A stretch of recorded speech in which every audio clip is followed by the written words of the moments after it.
Assalamualaikum warahmatullahi wabarakatuh. Perkenalkan, nama saya Diah Ayu Febriani, NIM 20030966086. Di video ini saya akan menjelaskan sedikit mengenai sastra imajinatif jenis prosa. Sebelumnya, apa itu sastra imajinatif? Sastra imajinatif adalah sastra yang diciptakan berdasarkan imajinasi yang mengungkapkan perasaan seseorang secara bebas, tidak terikat pada suatu kenyataan atau fakta yang sudah terjadi, mungkin akan terjadi, atau bahkan mungkin tidak akan terjadi. Definisi lain menyebutkan bahwa sastra imajinatif adalah sastra yang berupaya untuk menerangkan, menjelaskan, memahami, dan memberikan makna realitas kehidupan agar manusia lebih mengerti dan bersikap yang semestinya terhadap realitas kehidupan. Dalam sastra imajinatif, pembaca diajak untuk memberikan arti atau makna terhadap peristiwa yang digambarkan dalam karya sastra tersebut. Nah, ciri-ciri sastra imajinatif meliputi: 1. Bersifat khayali. Yang kedua, menggunakan bahasa yang konotatif atau bermakna ganda. Yang ketiga, memenuhi syarat estetika seni. Nah, contoh sastra imajinatif kali ini yaitu prosa. Apa itu prosa?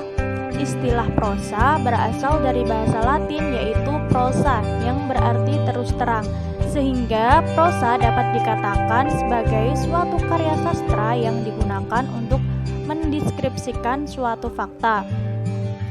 Arti tulisan dalam prosa bersifat denotatif, artinya tulisan yang mengandung makna sebenarnya walaupun terkadang terdapat kata kiasan di dalamnya.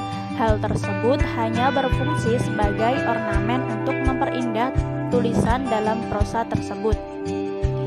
Nah, secara umum, prosa dapat diartikan sebagai suatu jenis tulisan di mana variasi ritme yang dimilikinya lebih besar dengan bahasa yang sesuai dengan arti leksikalnya atau arti sebenarnya. Prosa juga berarti suatu karya yang bentuknya tulisan bebas dan tidak terikat berbagai aturan dalam menulis seperti rima, diksi, irama, dan sebagainya.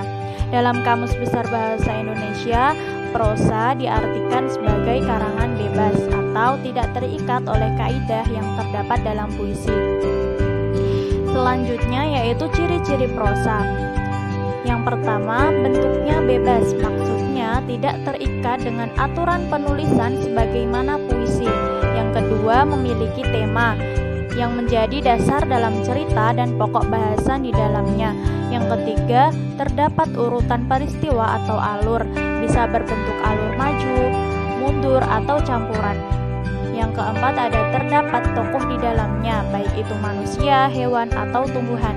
Kemudian memiliki latar, baik itu latar tempat, waktu, dan suasana.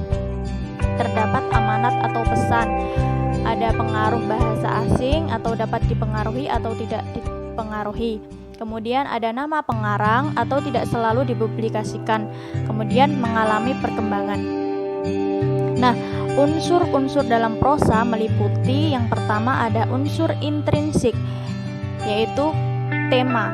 Tema adalah yang menjadi pokok permasalahan yang ada dalam cerita. Tema prosa fiksi ini terdiri dari tema utama dan beberapa tema bawahan. Sedangkan untuk cerita pendek hanya memiliki tema utama saja.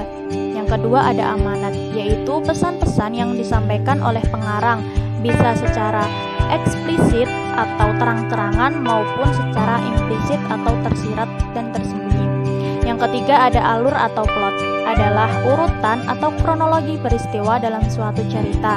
Yang keempat ada tokoh, adalah pelaku di dalam cerita dan mengambil peranan dalam insiden-insiden. Yang kelima yaitu penokohan, adalah pelukisan watak atau karakter dari para tokoh. Yang keenam ada latar, yaitu lingkungan, bisa berupa tempat, waktu, dan suasana. Yang ketujuh ada sudut pandang, adalah status atau kedudukan pengarang dalam cerita. Yang kedelapan ada gaya bahasa atau majas, yaitu cara yang digunakan pengarang untuk mengungkapkan maksud dan tujuannya. Yang kedua ada unsur ekstrinsik fisik. Yang pertama yaitu ada nilai-nilai dalam cerita, yang kedua ada latar belakang kehidupan seseorang, dan yang ketiga ada situasi sosial ketika cerita itu diciptakan. Nah, jenis-jenis prosa ada dua. Yang pertama ada prosa fiksi, yaitu kisah yang memiliki peran, latar, serta rangkaian peristiwa yang dihasilkan oleh imajinasi penulisnya sehingga menjadi suatu kesatuan kisah. Prosa fiksi dibedakan menjadi dua, yaitu yang pertama prosa lama atau klasik. Ciri-cirinya adalah statis atau turun-temurun. Yang kedua berpusat di istana dan bersifat anonim atau tidak diketahui siapa penulis aslinya. Contohnya seperti dongeng, fabel, mite atau mitos, legenda, hikayat, dan lain-lain. Yang kedua ada prosa baru atau modern. Ciri-cirinya adalah bersifat dinamis atau mengikuti perkembangan zaman, masyarakat sentris, penulis tidak anonim. Contohnya seperti cerpen, novel, dan roman. Yang kedua ada prosa non-fiksi, yaitu karya tulis yang dapat berupa kisah atau gagasan yang dikemas secara baratif dan berasal dari kenyataan dan dapat dipercaya. Contohnya yaitu seperti esai, resensi, dan kritik. Nah, sebagai catatan, prosa bersumber dari lingkungan kehidupan yang dialami, disaksikan, didengar, dan dibaca oleh penulisnya.